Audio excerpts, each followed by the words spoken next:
This second video is over the converse of the Pythagorean theorem. So the converse of the Pythagorean theorem is very similar to the Pythagorean theorem. We use it to figure out if a triangle is right, obtuse, or acute. So I'm going to use the converse to classify triangles by their angles. So we already know that the Pythagorean theorem is a squared plus b squared equals c squared. And if that's the case, then that means that the triangle is going to be a right triangle. So you could have two other possibilities. If a squared plus b squared is greater than c squared, then that means that your triangle is going to be an acute triangle. And then if a squared plus b squared is less than c squared, then your triangle would be an obtuse triangle. So these are your three possibilities. So on the next page, we're going to do some examples to figure out if triangles are right, acute, or obtuse given three sides of a triangle. Okay, so for these examples, we want to know are these triangles right, obtuse, or acute given the three sides. So for our first example, we're going to have sides 6, 7, and 8. So we don't have a triangle with this, but I'm pretty much just going to plug these in as if this was the Pythagorean theorem. So since I don't have any sides, I can assume that if this was a right triangle, then 8 would have to be my C because 8 is the biggest side.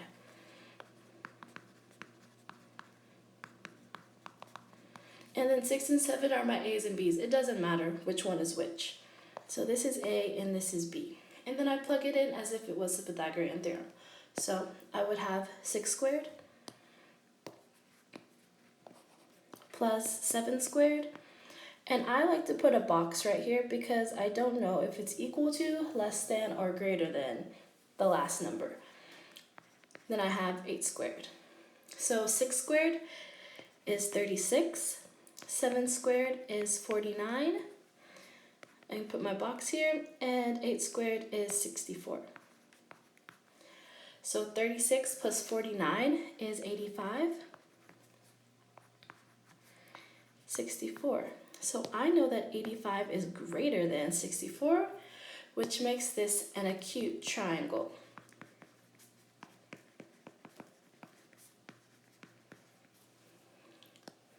Now for my next example, I have sides 10, 20, and 12. So just like the first one, I'm going to label my sides. So since 20 is my biggest side, 20 is going to be my C.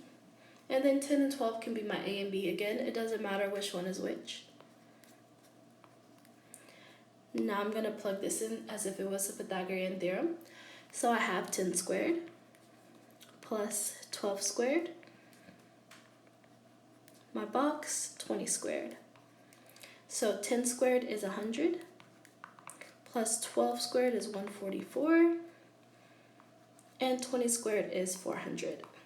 So 100 plus 144 is 244. So 244 is less than 400. So that means that this would be an obtuse triangle.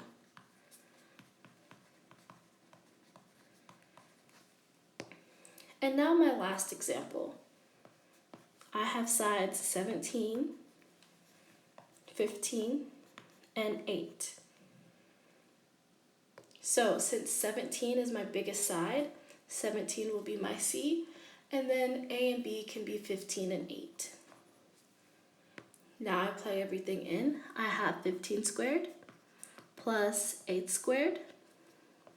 My box, 17 squared. 15 squared is 225. 8 squared is 64. And 17 squared is 289. So 225 plus 64 is 289. So 289 is equal to 289. That means that this would be a right triangle.